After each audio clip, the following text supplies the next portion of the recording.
মধ্যপ্রদেশের Benaras. Just awesome.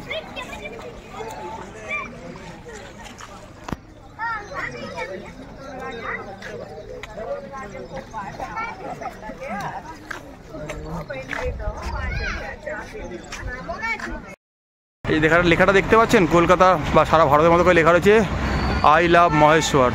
তা আমরা এখন এই মুহূর্তে চলে এসেছি রাজবাড়া ফোর্টে। তো চলুন রাজবাড়া ফোর্টের দিকে আমরা যাব সামনে আস্তে আস্তে।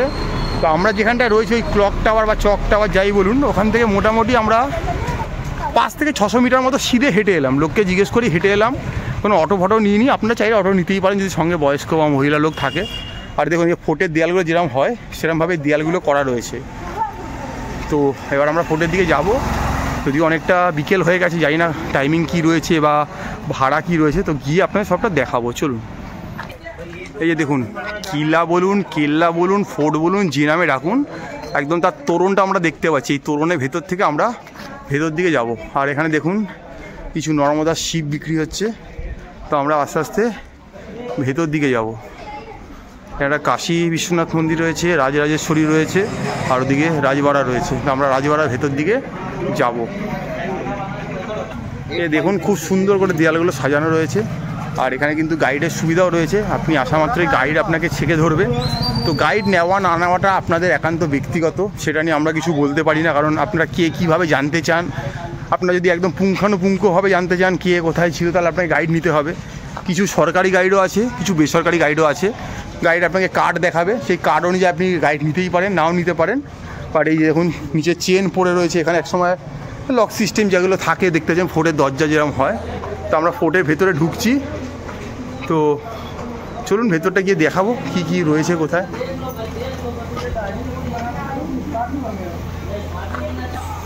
এই দেখলেন এই গেট দিয়ে আমরা ঢুকলাম। যদি এখানে আমরা জিজ্ঞেস করলাম, বললো কোনো প্রবেশ মূল্য নেই। তো আমরা আবার ভেতরের দিকে যাচ্ছি। আচ্ছা, গেলেই সামনে একটা বড় মূর্তি দেখতে পাচ্ছি, ওনার হাতে একটা শিবলিঙ্গ রয়েছে দেখতে পাচ্ছি। তো কে ইনি? রানী অহল্যাবাই হোলকার। আচ্ছা, হোলকার ডায়নাস্টির বিখ্যাত রানী অহল্যাবাই হোলকার। তো আমরা এখন মাহেশ্বরে আছি, মধ্যপ্রদেশের একটা বিখ্যাত জায়গা মাহেশ্বর। এই মাহেশ্বরের বিভিন্ন রাজবংশ রাজত্ব করেছে। সে চালুক্য থেকে শুরু করে বিভিন্ন রাজবংশ রাজত্ব করেছে। গুপ্ত ডায়নাস্টি, চালুক্য ডায়নাস্টি। তার মধ্যে হোলকাররা বিশেষভাবে প্রসিদ্ধ, হোলকাররা বিশেষভাবে বিখ্যাত। আর হোলকারদের মধ্যে অনেকেই আছেন, যেমন প্রথম বাজিরাও, চতুর্থ বাজিরাও। তার মধ্যে মহারানী অহল্যাবাই বিশেষভাবে বিখ্যাত, এবং তিনি বিখ্যাত তার বিভিন্ন রকম কারণের জন্য। বিশেষ করে এই মধ্যপ্রদেশ শুধু নয়, সারা ভারতবর্ষে ওনার কীর্তির জয়গান করা বেনারসও রয়েছে। যেমন বিশেষ করে বাবা বিশ্বনাথের মন্দির বা মহাকালেশ্বর মন্দির, এগুলোর প্রতি ওনার বিশেষ দৃষ্টি ছিল। এগুলো উনি পুনঃপ্রতিষ্ঠিত করেছিলেন, বা এইসব মন্দিরগুলোকে রিকনস্ট্রাকশন করার জন্য উনি নিজের বিশেষভাবে দক্ষতা পরিচয় দিয়েছিলেন এবং তার বিশেষ ব্যবস্থা করেছিলেন। এই যে আমরা এখানে রয়েছি, এটা হচ্ছে এই রানী অহল্যাবাই হোলকারের ফোর্ট। বিশেষ করে এটা হচ্ছে রাজবাড়া ফোর্ট নামে পরিচিত। এটার আসল নাম হচ্ছে রাজবাড়া ফোর্ট, কিন্তু এই ফোর্টটার আরো কতগুলো নাম আছে। কেউ বলেন মাহেশ্বর ফোর্ট, কেউ বলেন হোলকার ফোর্ট। তো 1765 থেকে 1796 অবধি রানী অহল্যাবাই এই হোলকার ডায়নাস্টিতে উনি রাজত্ব করেছিলেন। আর উনি খুব শিব ভক্ত ছিলেন রানী অহল্যাবাই। তার প্রমাণ দেখুন হাতে রয়েছে। তার প্রমাণ এই যে ওনার হাতে একটা শিবলিঙ্গ রয়েছে। এই যে আগেই বললাম যে মহাকালের মন্দির বলুন, বা ওমকারেশ্বর মন্দির বলুন, বা কাশী বিশ্বনাথের মন্দির, রানী অহল্যাবাই তার প্রতি বিশেষ দৃষ্টি দিয়েছিলেন সে মন্দিরগুলোকে পুনঃপ্রতিষ্ঠা করার জন্য, যে মন্দিরগুলোকে আরো সুন্দর করে যাতে নির্মাণ করা যায়। আর আরও একটা কথা আপনাদেরকে বলে রাখি, সেটা হচ্ছে যে ইতিহাস ঘাটলে এমন তথ্য আছে, জানা যায় যে এই হোলকার এইখান থেকে এই মধ্যপ্রদেশ থেকে একটা সময় রানী অহল্যাবাই ঘোড়া ছুটিয়ে, আমি বলতে আমার নিজেরই একটা অদ্ভুত ফিলিং হচ্ছে যে একজন মহিলা হয়ে আজ থেকে অত বছর আগে ঘোড়া ছুটিয়ে উনি বাবা বিশ্বনাথের মন্দিরে যেতে দর্শন করতেন। তো হ্যাটস অফ। পরম দূরদর্শী এবং পারদর্শী মহিলা ছিলেন। তো মানে উনি যে যতদিন পর্যন্ত উনি রাজত্ব করেছেন এই রাজমহলেই ছিলেন। এখানে ওনার থাকার জায়গা ছিল, ওনার অফিস অর্থাৎ কার্যালয় ছিল, এখানে ওনার দরবার ছিল। তো এই ফোর্টের মধ্যে অনেকগুলো পার্ট আছে, যদিও বর্তমানে ফোর্টটা আপনাদেরকে যেটা আপনারা দেখতে পাচ্ছেন বা দেখতে পাবেন সেটা হচ্ছে যে অনেকটাই ভগ্নপ্রায় অবস্থা, তার কারণ প্রপার মেনটেন হয়নি। তো এরপরে 2000 ইন দ্য ইয়ার অফ 2000 এই হোলকার বংশেরই একজন যে শেষ রাজা ছিলেন তিনি ছিলেন রিচার্ড হোলকার। তিনি শেষ পর্যন্ত এই ফোর্টটাকে আর মেনটেন ঠিকঠাক করতে পারেননি। ফোর্টের একটা অংশ একটা হোটেলের প্রপার্টিতে হিসাবে কনভার্ট করেন, অর্থাৎ হোটেলিয়ার গ্রুপকে উনি এটা বেচে দেন। এই ফোর্টের একটা পার্ট এখন হোটেলে কনভার্ট। এই মানে ফোর্টটা আমরা দেখতে এসেছি, এটা একটা বিশেষ মানে ঐতিহাসিক গুরুত্বপূর্ণ জায়গা, টুরিস্ট স্পট। মেন যে মাহেশ্বর যে জায়গাটা থেকে আপনারা আসবেন, নামবেন মেন রোড, সেখান থেকে 1 থেকে 1.5 কিলোমিটার, বাস স্ট্যান্ড থেকে 1 কিলোমিটার, হ্যাঁ ওই 1 থেকে 1 কিলোমিটারের মতো ভেতরে হেঁটে আসতে হবে। তো এটার নানা রকম নাম আছে, রাজওয়াড়া ফোর্ট, কেউ বলে মাহেশ্বর ফোর্ট, কেউ বলে হোলকার ফোর্ট। তো যার হয়তো বর্তমান ভগ্নপ্রায় অংশ আমরা দেখবো, সেই পুরনো জৌলুস হয়তো নেই, কিন্তু রানী অহল্যাবাই সারা ভারতবর্ষের ইতিহাসে একজন গৌরবান্বিত মহিলা। এখনো যা যা বেঁচে রয়েছে, এই যে দেওয়ালগুলো এখনো এইগুলো হয়তো নতুন করে বানানো, আর এই দেওয়ালগুলো দেখতে পাচ্ছেন চুন বালি সুরকি সব আস্তে আস্তে বেরিয়ে পড়েছে দাঁত মুখ খিচিয়ে। আর এটা তো খুব রিসেন্ট টাইমে এটা বানানো হয়েছে, তো দেখালাম। তো চলুন ভেতর দিকে যাবো এবারে। কী কী দেখতে পাচ্ছি, এখন দেখা যাচ্ছে যে এটাকে কিছুটা মেনটেন করা হচ্ছে। এখানে একটা কাঠের স্ট্রাকচার দিয়ে এখানে একটা শিবের মূর্তি রয়েছে নাকি, দেখা যাক। হ্যাঁ, এখানে একটা হনুমানজি রয়েছে, একটা শিবের মূর্তি রয়েছে, দেখুন একটা শিব মূর্তি রয়েছে, একটা হনুমানজির মূর্তি, এটা মেনটেন হচ্ছে। আচ্ছা, এখানে এই পালকিগুলো হয়তো সেই সময় ব্যবহার হতো, তো আপনাকে দেখিয়ে দিই। এই দেখুন, এই যে পালকিগুলো সব ব্যবহার হতো সেই সময়কার, এখনও কিছুটা রাখা রয়েছে। ওইখানে একটা সিংহাসন টাইপ পালকি রয়েছে দেখতে পাচ্ছেন, আর এখানে একটা রয়েছেন। আর ইনি বোধহয় ওই অহল্যাবাই হোলকার, ওনার ছবি এখানে রাখা রয়েছে। আচ্ছা, এখানে একটা কামান দেখতে পাচ্ছি রাখা রয়েছে ওদিকে, চলুন দেখাচ্ছি আপনাদেরকে। এখানে দেশি বিদেশি বিভিন্ন রকমের পর্যটনদের আনাগোনা রয়েছে দেখতে পাচ্ছি। এই দেখুন একটা কামান রাখা রয়েছে এখানে। দিকটা আপনাদের একটু দেখিয়ে নিয়ে আসি কী রয়েছে, চলুন। তো এদিকে নর্মদা নদীকেই দেখতে পাবেন আপনারা বোধহয়, এই ফোর্ট থেকেও দেখা যায়। তো ফোর্টের যেরকম হয়ে থাকে, এই আগেই শুনলেন ম্যাডাম বলল যে ফোর্টটার অনেকটাই এই মুহূর্তে ব্যবসায়িক কাজে বিক্রি হয়ে গেছে। তো আর এদিকটায় দেখুন, ও ওয়াও, এদিকটায় যদি চলে আসি, এদিকটায় কি দেখতে পাচ্ছি দেখুন, জাস্ট অসাম বললেও কম বলা হবে। দেখুন এই যে ফোর্টের নিচটা দেখুন, অসম্ভব সুন্দর একটা জায়গা, একদম বলতে পারেন নর্মদা নদীর তীরে, একদম বলতে পারেন মহাকাল মন্দিরের ধাঁচে একটা মন্দির রয়েছে। আদৌ মন্দিরটাতে রয়েছে কিছু কিনা সেটা আমরা নিচে গিয়ে দেখে আপনাদের বলবো। তো দেখছি, তো এবার আমরা এই মন্দিরটা যাওয়ার চেষ্টা করব। নিচে রাস্তা রয়েছে, আপনাদের জানেন একটু ফোর্ট বা কেল্লা টাইপের জায়গায় এলে কিন্তু আপনাদের একটু সিঁড়ি ভাঙতেই হবে, এটা নিয়ে লোকশিল্পীর কোনো ব্যাপার ট্যাপার নেই। আমরাও নিচের দিকে যাচ্ছি, আপনাদের দেখাবো।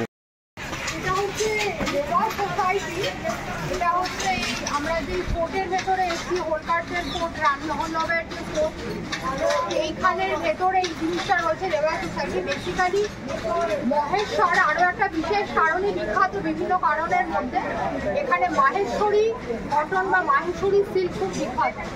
এর ভেতরে যেটা হচ্ছে সেটা হচ্ছে মাহেশ্বরী কটন, মাহেশ্বরী সিল্কের শাড়ি একদম উইভিং তৈরি হচ্ছে। তো সেটা আপনাদেরকে দেখানোর চেষ্টা করছি। তো চলুন একটু ভেতরে গিয়ে দেখা যাক কী কী দেখাতে পাচ্ছি।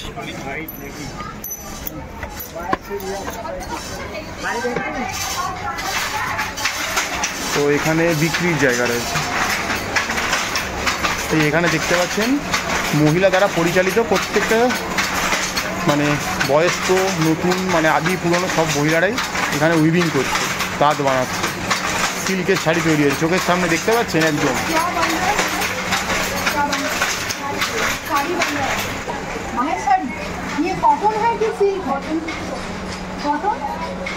कॉटन सिल्क दोनों मिक्स है, ये ओरिजिनल है।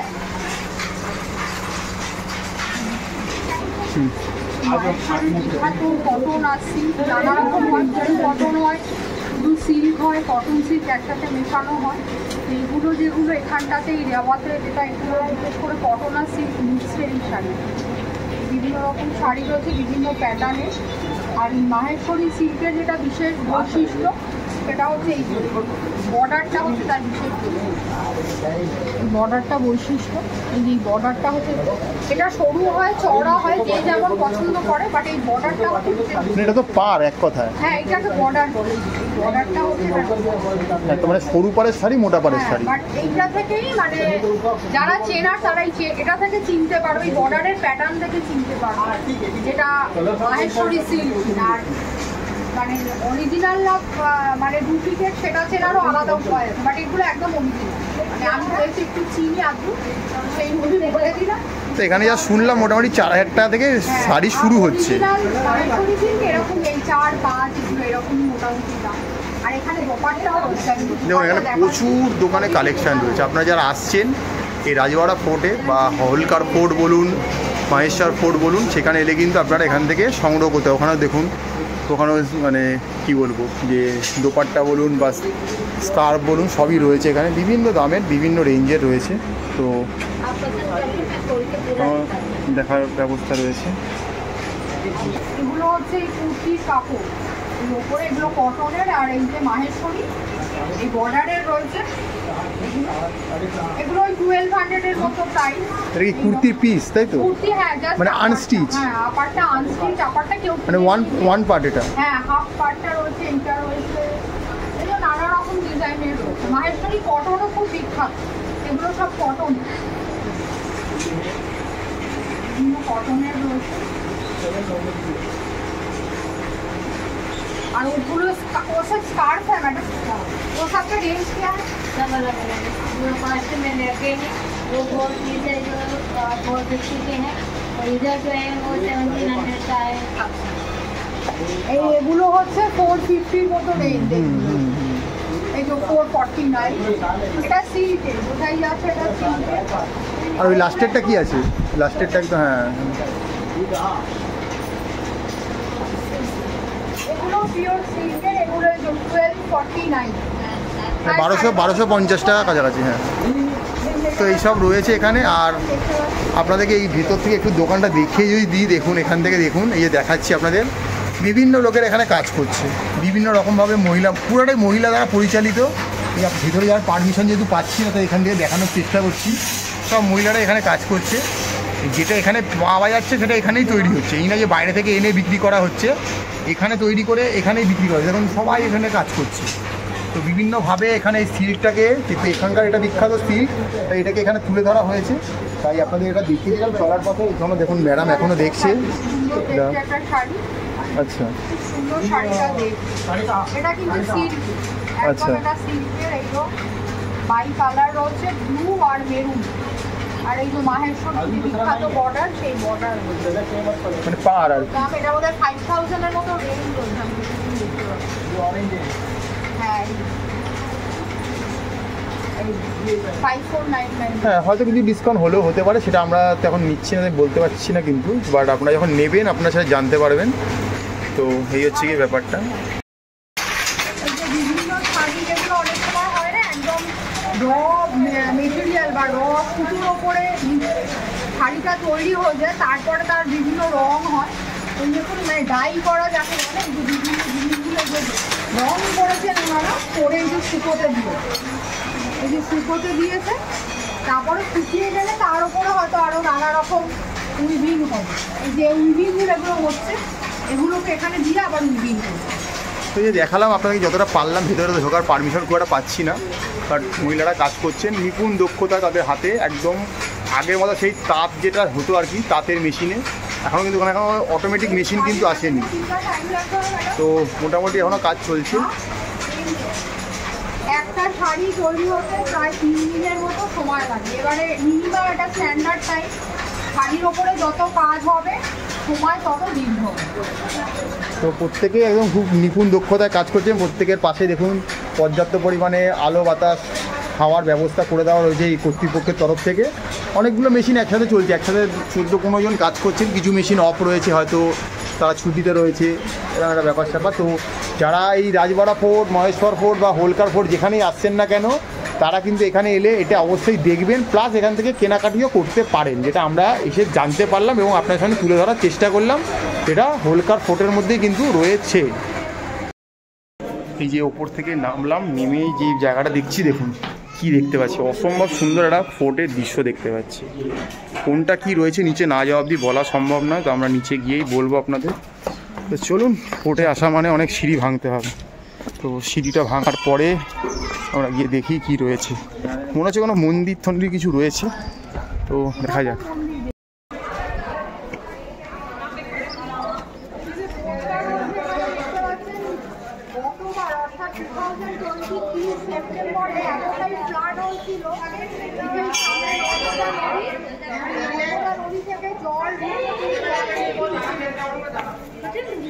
তাই জন্য বোটটাকে এখানেই রাখা রয়েছে, এত অব্দি উঠেছিল বলে। আর এখান থেকে কিন্তু আপনার নর্মাল নদীতে গিয়ে কিন্তু নৌকা বিহার করতেই পারেন।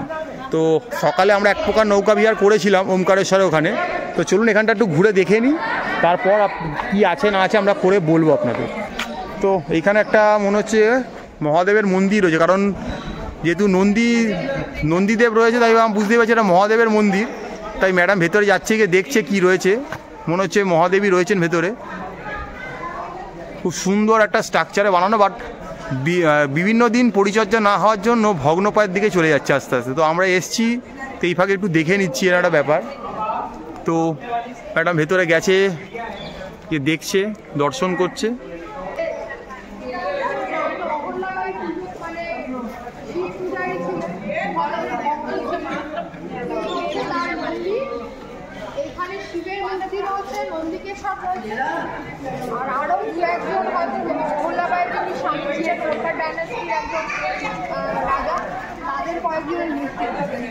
আচ্ছা, আর দেখতে পাচ্ছেন এখান থেকে যে কেল্লাগুলোতে ধ্বজাগুলো উঠতো সেই সময়টা, সেগুলো উঠছে এখনও। রঙের কি বৈশিষ্ট্য সেটা আমার পক্ষে এই মুহূর্তে বলা সম্ভব নয়। বা এই যে কেল্লার স্ট্রাকচারগুলো দেখুন, খুব সুন্দর দেখতে লাগে। মানে কেল্লা মানে তো আমরা সবসময় রাজস্থানকে বুঝি, বাট ছাড়া ভারতের অনেক বিভিন্ন জায়গায় বিভিন্ন রকমের কেল্লা রয়েছে, খুব সুন্দর প্যাটার্নের। তো ওই ভেতরটা তো যাও, ভেতরটা তো মনে হয় একটা বড় মন্দির রয়েছে। তো আরেকটা মন্দির রয়েছে, সেদিকেই যাচ্ছি আমরা। তো চলুন ভেতরটা দেখা যাক, খুব সুন্দর করে করা। তো সিঁড়ি উঠতে উঠতে এগুলো দেখতে হচ্ছে আমাদের। আর এদিকে দেখুন, এই যে এটা মধ্যপ্রদেশে দেখতে পাচ্ছি, এটা কিন্তু প্রদীপ স্ট্যান্ড বলতে পারে, এইগুলোতে প্রদীপ ধরানো হতো। আমরা কিন্তু এগুলো কিন্তু এই মধ্যপ্রদেশে সে বিভিন্ন মন্দিরে দেখতে পাচ্ছি, ওমকারেশ্বরের মন্দিরেই বলুন বা মহাকালেশ্বরের মন্দিরেই বলুন বা কালভৈরব মন্দিরে বলুন, যে কেল্লার স্ট্রাকচারগুলো দেখুন এখনও রয়েছে। তো ভেতরে কিছু আছে বোধহয়, তো চলুন গিয়ে দেখাবো আপনাদেরকে। দেখুন একটা বিশাল বড় নন্দী মহারাজ রয়েছে। এই হচ্ছে আর একটা জায়গা দেখতে পাচ্ছি, এটা হচ্ছে রাম মন্দির। রানী অহল্যাবাই শুধু মহাদেবের নয়, শ্রীরামেরও পুজো করতেন। তো এইটা আলাদা করে রাম মন্দির, মানে এই যে চত্বরটাতে আমরা রয়েছি দেখতে পাচ্ছি, এদিকটাতে রানী অহল্যাবাইয়ের সমস্ত মন্দিরগুলো রয়েছে। আর এইখানে ভেতরে আর একটা আরো বড়, প্রথম দিকে যে আমরা একটা মন্দির দেখলাম মহাদেবের, এটা তার থেকেও বড় মন্দির। এটা হচ্ছে মহাদেবের আরো একটা বড় মন্দির, কারণ বাইরে নন্দিকেশ্বর বসে রয়েছে যখন, অবশ্যই করে এটা মহাদেবের মন্দির হবে, এখানে কোনো সন্দেহের জায়গাই নেই। এই যে নন্দী মহারাজ রয়েছে, এখানে একটা হাওয়ান কুণ্ডের একটা ব্যবস্থা রয়েছে, মানে যজ্ঞ।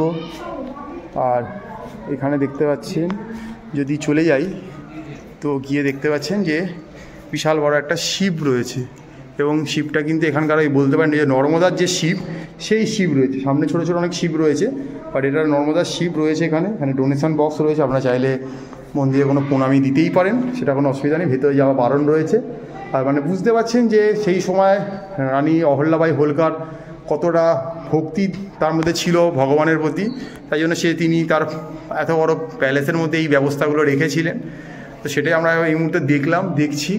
আর ভেতরে কাজগুলো দেখুন, হয়তো মানে রক্ষণাবেক্ষণ ঠিকঠাক করে হয়নি বলে আজ সবটাই ভগ্নপ্রায়। হয়তো ভবিষ্যতে হয়তো কালের গর্ভে তলিয়েও যেতে পারে। তো তার আগে যতটা পারলাম আমরা দেখে নিলাম। আপনারা যদি আগামী দিন আসেন তো আপনারা চেষ্টা করবেন, অবশ্যই যদি মধ্যপ্রদেশ আসেন তো মহেশ্বরে আসবেন, এসে এই মহেশ্বরের এই ফোর্ট দেখে নেবেন। এদিকে দেখুন ফোর্টটা দেখা যাচ্ছে, অনেক কিছুই রয়েছে।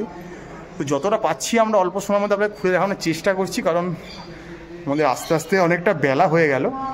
তো সেইগুলোই রয়েছে, এখানে সিকিউরিটি গার্ডেরও ব্যবস্থা রয়েছে। তো এই দেখুন, আচ্ছা, এই যে মন্দিরটা আপনারা দেখতে পাচ্ছেন মহাদেব, এই হচ্ছে নর্মদা শিব। ইনি হচ্ছেন রানী অহল্যাবাইয়ের প্রধান পূজিত দেবতা, মানে আরাধ্য দেবতা। আরাধ্য দেবতা। এই যেহেতু রানী অহল্যাবাই এনার পুজো করতেন, তাই অহল্যেশ্বর মহাদেব নামেও পরিচিত। তো রানী মানে অহল্যাবাই শিবের বিশেষ বড় উপাসক ছিলেন এবং তার উপাসক ছিলেন। এই অহল্যেশ্বর মন্দির, এই অহল্যেশ্বর মহাদেবের সামনে আমরা এখন দাঁড়িয়ে আছি এবং আপনাদেরকে দর্শন করাচ্ছি। তো সব মন্দিরে তো ক্যামেরা নিতে পারি না, তো এটা দেখিয়ে দিলাম আপনাদেরকে। আপনারা যদি আগামী দিন আসছেন অবশ্য করে আসবেন, দেখবেন। তো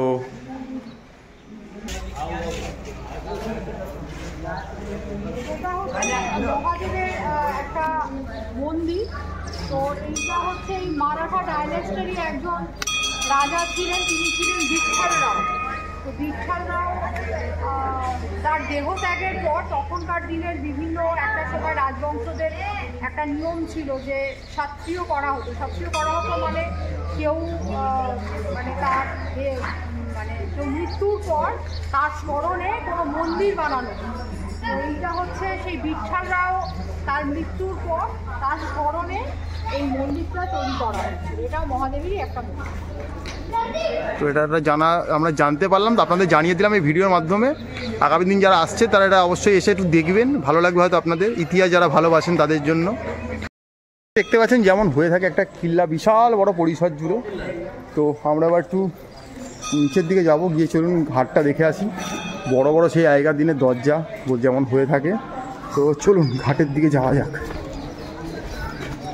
এখানে কিন্তু ইনস্ট্যান্ট ফটো তোলার ব্যবস্থাপনা রয়েছে। ও সেই ভিউ, মানে এই জায়গাটাকে সত্যিই বলা হয় যে মধ্যপ্রদেশের বেনারস। আমরা যেমন বেনারসের ঘাটগুলোতে হেঁটে চলে বেড়াই, এটা হচ্ছে কি মধ্যপ্রদেশের বেনারস বলতে পারেন। দেখুন নর্মদার মাঝখানেও একটা মন্দির দেখতে পাচ্ছি, অসম্ভব সুন্দর। কোনো কারণে হয়তো মন্দিরটা ওইখানেই রয়েছে জলের তলায় বলতে পারেন। তো এই মুহূর্তে আমরা চলে এসেছি মহেশ্বর, যেটা আর কি বলতে পারেন মধ্যপ্রদেশের বেনারস।